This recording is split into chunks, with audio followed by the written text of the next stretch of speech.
Hey Tone Freaks, and welcome to another episode of Tone Quest. I know this is a very late post. I was supposed to record this around late December, but unfortunately something happened to the lens of my camera. I couldn't record the intro and the outro of this video. So this comes in like a 2018 New Year's thing for my channel as well.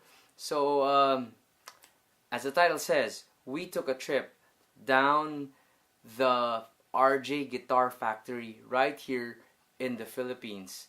Yes, they have partnered with Bacchus, the brand in Japan. And I just found out that Bacchus has a factory here in Cavite, and that RJ Guitar Center is actually putting their new guitar line within the supervision of Bacchus.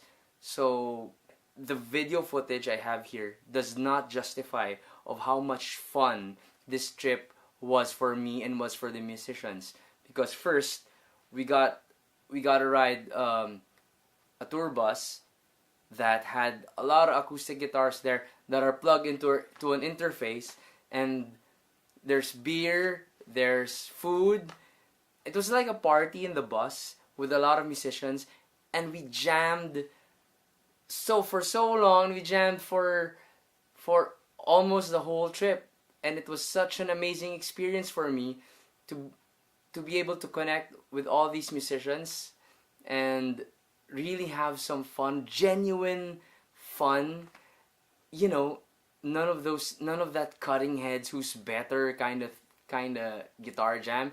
It was like, let's just all get together and have a good time. It was that kind of jamming, and it really made me feel proud that we have musicians like that here in the Philippines. And I was so honored that RJ invited me to be part of this. So I wasn't able to get footage of that guitar jam. I was involved in the jamming, so it was hard for me to get a video because I was having so much fun. I'm not gonna take a video of something I want to be involved in, right? And later I'll give my thoughts on how I felt about the guitars. Okay, so let's go to the RJ Rock Bus.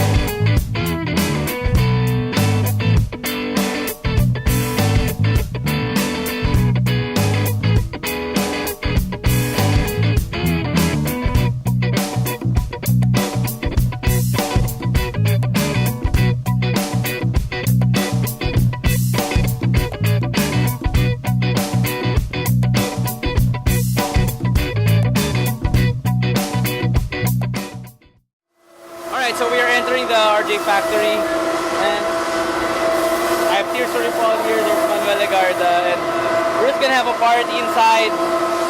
Wood! There's a lot of wood!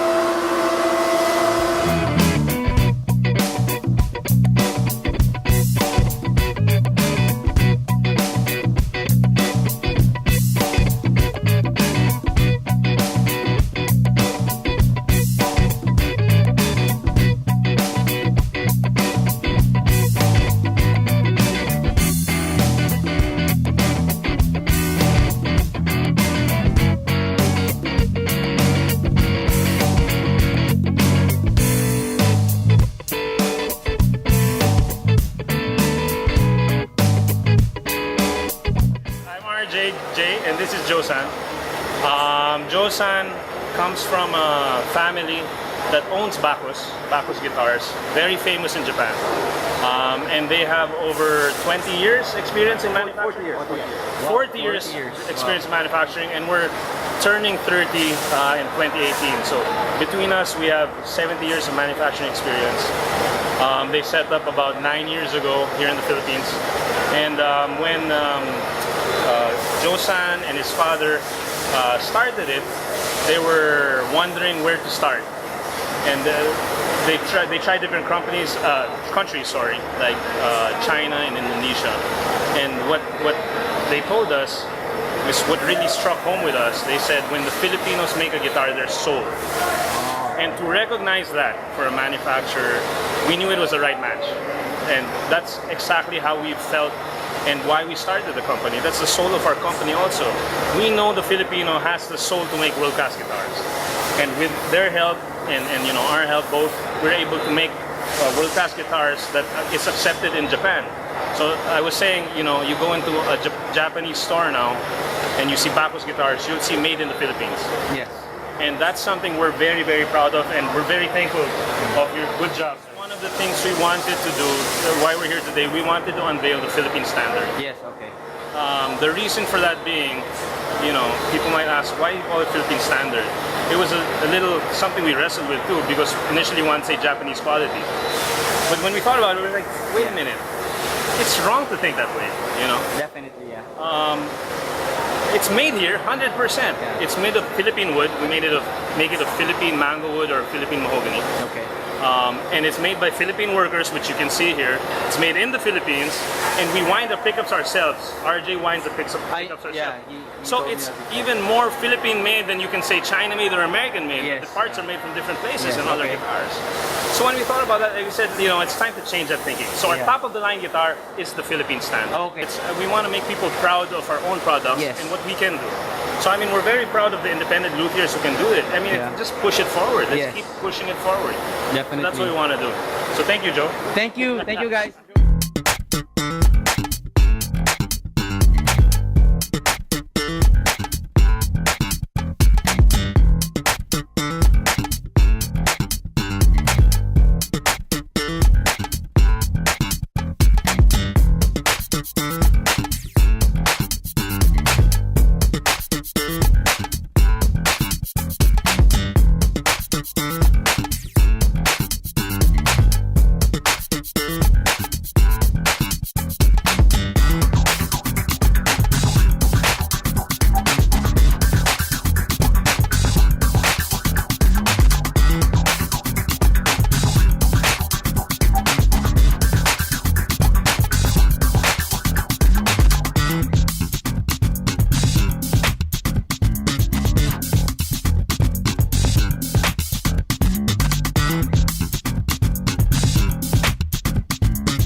There you have it. That was the whole tour. And as I've said, the video footage doesn't give justice of how much fun I was really having, because I couldn't, just bring my camera and enjoy the festivities. When I do these kinds of videos, I'm by myself and I don't have someone to shoot with me or shoot for me. So it's kind of hard for me to enjoy something like that and not be involved 100%. Okay, my thoughts on the new guitars of RJ. First of all, I'm very impressed how the guitars are made. When you hold them, real quality instruments, right? They're like, tasty, done right, really balanced, and when you plug them in, they're like, okay, they sound really good because of how the wood craftsmanship is right now, and how they actually utilize local woods. And the big clincher is that RJ himself, Ramon Jacinto Sr. himself, winds those pickups. It's his design, and I think he he's been developing those pickups for like 15 years or so. So he really put some thought in those pickups, and I'm very impressed of how they sound. Very impressed, especially on the SG, because I'm an SG guy. So when I held that SG and plugged it in, that mango grain SG, and I'm like, really good. RJJ said it will be around 25,000 to 30,000 for the high-end custom builds. You know, you get what you pay for, okay? I mean, it's not gonna be that locally priced, cheap thing anymore that RJ has been known to dish out over the years. And this time they're upping the standard. They're calling it the Philippine standard without any biases. Yes, good guitars, great guitars actually, even. But for the price, I'm not sure how the market will accept the pricing. Because for me, that kind of price point, 25,000 to 30 grand, that's just a speculation. Okay, I'm not really sure what the real price point is gonna be. It's gonna be kind of steep for the regular, the regular guitar players who wanna just buy a guitar off the shelf and just play and for a hobby or whatever. Okay, so I think this is geared towards the professionals who want a high quality, locally built guitars. That's all for today. I hope you enjoyed this episode. Sorry for the long wait. I mean, this was supposed to come out like before New Year's, and but something happened to my camera, and the lens got busted or something. So anyway, this is Marco De Leon for Tone Quest, signing off.